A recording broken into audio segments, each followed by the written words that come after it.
I'm Rob Gerstner, and since 2010, I've been hunting around the world for some of the most sought-after wild sheep and goat species. All under 100% free-range, fair chase conditions, with total dedication to 100% archery harvests. In this episode of The Summit, I'm taking a look back at some of the most memorable moments of Season 1, both good I got him. and bad. Nice guys, good guys, but they don't know how to do this.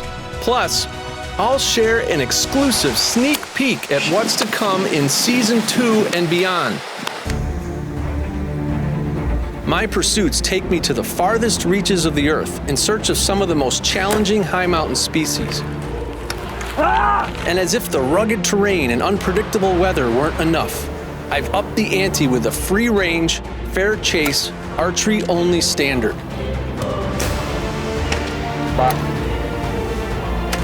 And this is just the beginning, driven by a passion for wildlife conservation and a fascination with history. These hunts take me on an adventure few could ever imagine. For me, hunting isn't a sport or hobby. It's a calling to something greater, an invitation to climb higher and go farther, to venture beyond the edge of civilization.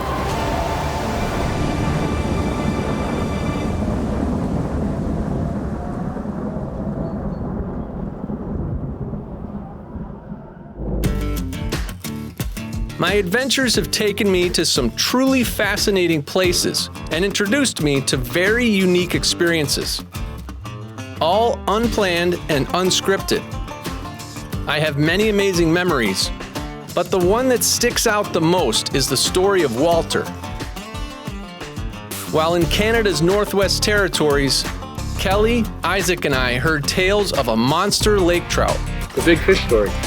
Yeah, he was this big around. He was this tall. What, and was then it I woke 80 up. pounds? I woke up. Of course, we laughed off this fish story, but we're nonetheless eager to wet a line on Carcajou Lake before moving camp in search of a full-curl Dall sheep ram. Come on, be the big one. Oh yeah, it's fighting pretty good. Yeah, pretty good one. Any more bacon left? Yeah.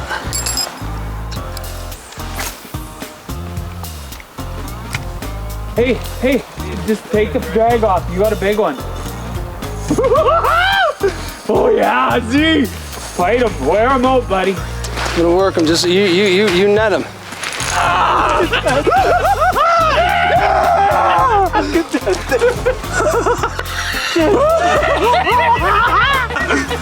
Dude, that is incredible. Good job. Good job. Look at the hook. Fish. Look at him look around. I can't believe I grabbed him. That's the fish. That's the one. That's Walter. Walter.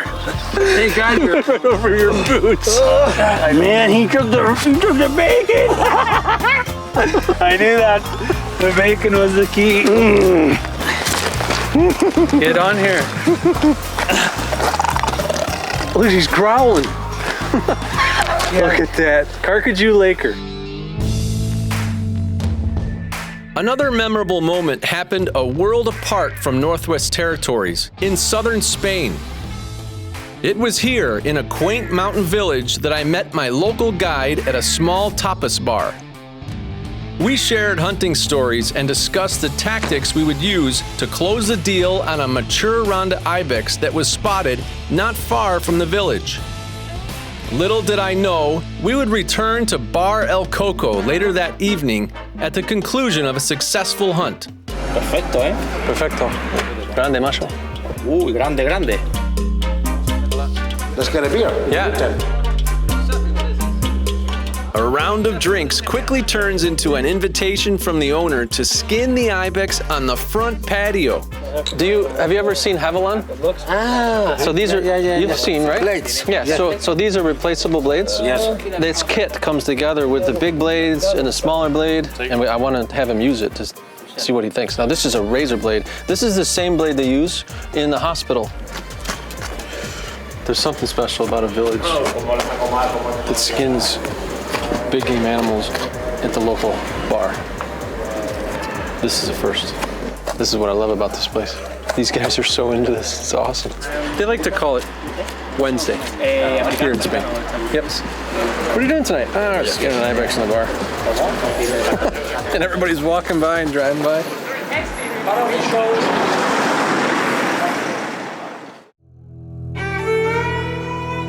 International archery hunting is my passion. I love immersing in different cultures, trying new foods, and learning about world history. But most of all, it's the challenge of the hunt that keeps me coming back for more. Some challenges, however, push the limits of what I'm prepared for. All of the demons are working against me to test my strength and my will. Sometimes I wonder why I do this. This is my vacation. One thing every experienced mountain hunter knows is that the weather is unpredictable. Fair weather conditions can give way to high winds, rain, or snow in a moment's notice. Enduring long bouts of rough weather kicks the will to keep going like nothing else can. We've passed the hump of the halfway point, and we are officially weathered in. And each one of us are fighting our own elements of challenge, physical, mental. And all of that stuff is adding up. But what are you going to do? We're back here now, right? Hope and survive. Hope and survive, and just keep yourself pulled together physically and mentally. We're 10 days into the hunt, and this storm blew in last night. It was raining really hard and then turned to snow. We're just gonna hole up for the day and hope that this passes over, maybe this afternoon. But unfortunately, I haven't even slung an arrow yet. It's been a tough go, and we're just grinding it out. We're probably over 50 miles of hiking and climbing and backpacking and stalking. We did have a stalk yesterday, but it didn't go right. So all we can do is keep going and just keep trying to get in close on an animal. I only got today and 4 more days, so I don't know, we'll see. Where's the guy out though? Being out here, grinding it out. After losing 6 days of the hunt to rain, fog, and snow, I finally got the opportunity to harvest a full curl Dall sheep ram. And hardest hunt in 20 years for me, or my whole career. Yeah, that was epically harder than my first Dall. Pushing through the mental struggle of weather delays made this hunt all the more rewarding. But the challenge of the Northwest Territories wasn't over just yet.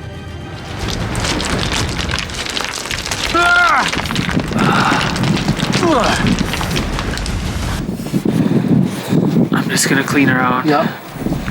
We had to get out of the canyon. There was no other I'm so glad we're out of there. Okay. That was crazy. And when I saw it down below, I was like, holy crazy, it looked like it was... Yeah, you're gonna have a headache. Just glad to be out of there alive. Oh, me too. Mountain hunting has a well-earned reputation for the physical hardships that must be endured to succeed. International travel often introduces additional cultural barriers that can prove even more difficult to bear.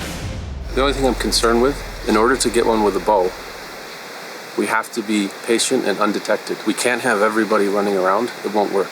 Like, in other words, they cannot push them to us. It won't work with bow hunting.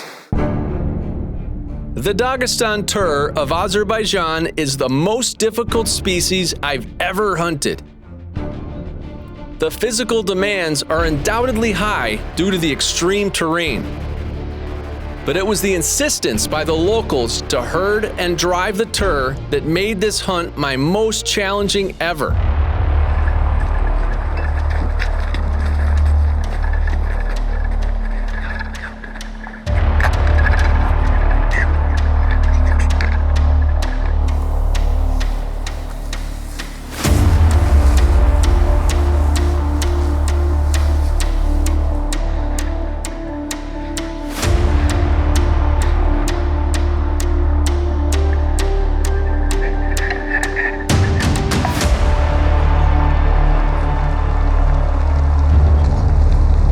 For whatever reason, the last 4 days of progress are kicked down the mountain.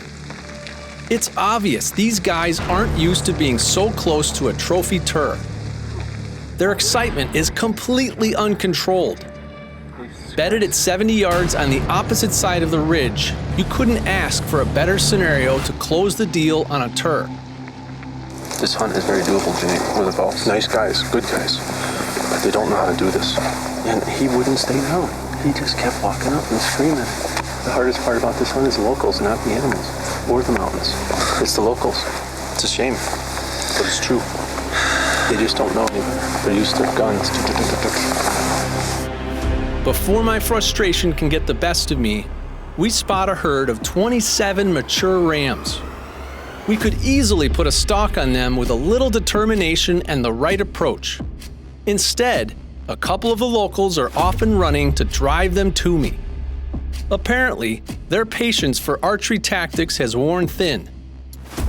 Driving and herding wild animals creates a difficult shot for even the best riflemen out there, but borders on the unethical for archery standards. Going home empty-handed from Azerbaijan left me a bit apprehensive about being the first modern bow hunter in Macedonia. I was concerned about a repeat scenario where the local guides knew absolutely nothing about archery hunting. Much to my relief, these guys took a radically different approach that put me within bow range of a great Balkan chamois. He's laying right there, boys. He's right there. Yeah. Finished. Finito. Thank you. Follow. Congratulations. Thank you. Bravo. Oh, that makes me feel so good. Jeez. That's the gratification of all the hard work. It's so much better than with a gun. I'm kind of overwhelmed with appreciation for being able to be out here in these mountains and take an animal like this with a bow. But also to put a good shot on this animal like that is something really important to me. So I'm kind of awestruck at the moment to be able to sit here with this incredible creature way up here in the Karajika Mountains. They're a beautiful animal.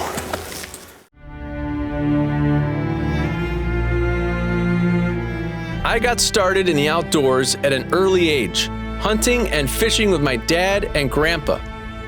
In time, I discovered, as many hunters do, that hunting offers some of the most exciting moments in life, as well as some of the most disappointing. Looking back over season 1 of the summit, I can say with confidence that my most exciting and most disappointing moments happened on the same hunt.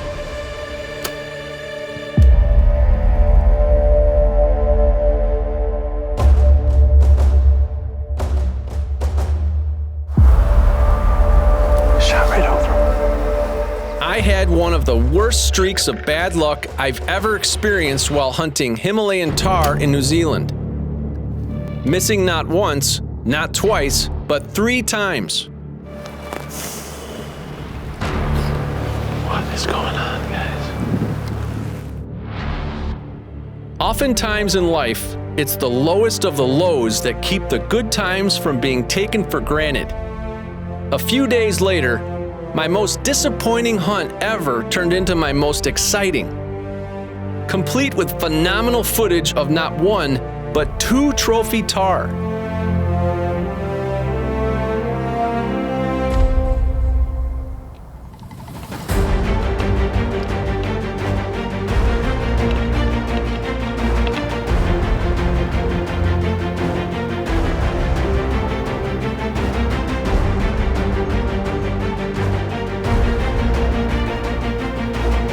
Well camouflaged and hidden behind a large tuft of grass, this bull can't quite make out what I am.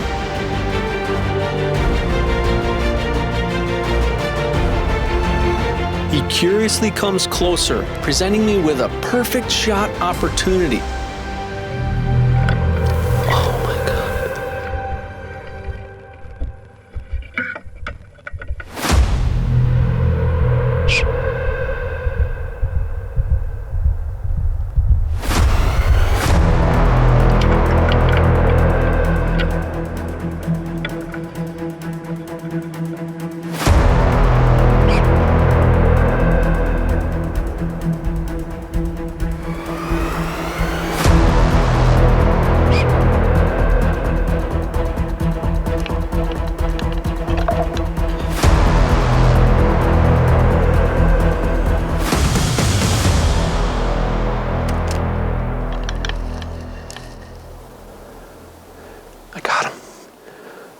He's huge.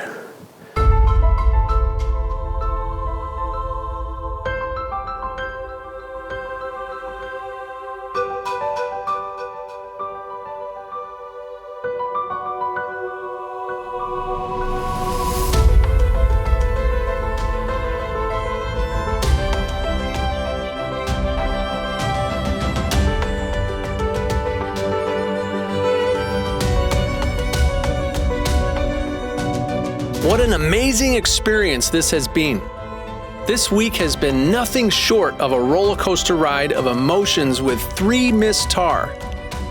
But now I sit here with a fully mature 9-year-old monster of a bull with as much respect and reverence one can have for such a majestic animal.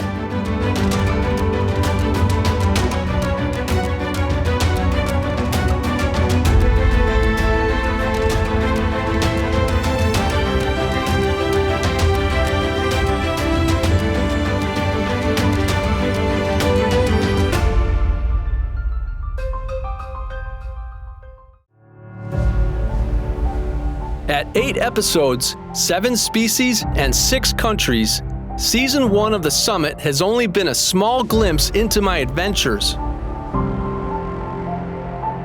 My journey has led me to 11 countries on 4 continents with 20 different species harvested to date. Each one pursued under free-range, fair chase conditions with zero thought of trading in my bow for a rifle. As promised, here's a sneak peek of what to expect in Season 2 of The Summit by Full Curl Brands.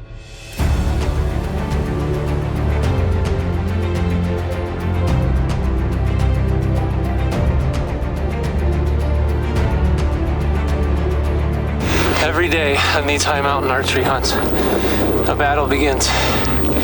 Your body says, no, I can't go anymore. I give up.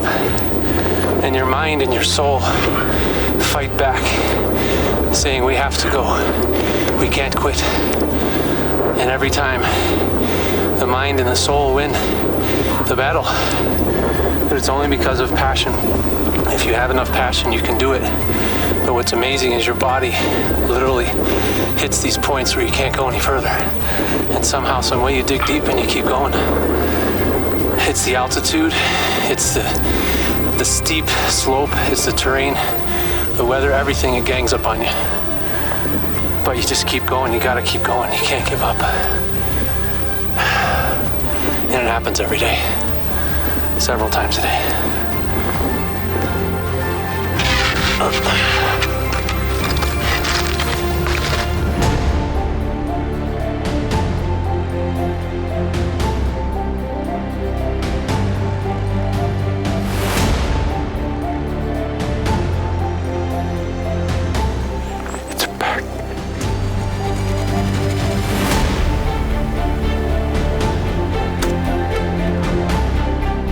Being that this is the first chartreuse chamois shot with a bow on record is pretty special, and one that I'm going to remember forever.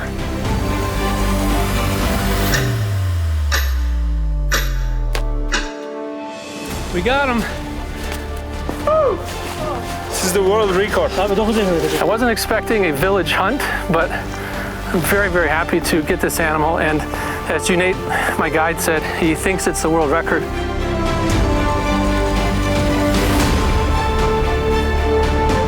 Got nice old corrupted horns. They're beautiful. Wow. It's hard enough to get a goat with any weapon, but to get one with a bow way up here in this open land, to get in at 42 yards is really something. It's just exhausting. It's absolutely, completely exhausting. We're all torn up, banged up. There's a reason why only 3 bow hunters have ever shot a turd with a bow. But we're not gonna give up. Tomorrow's another day.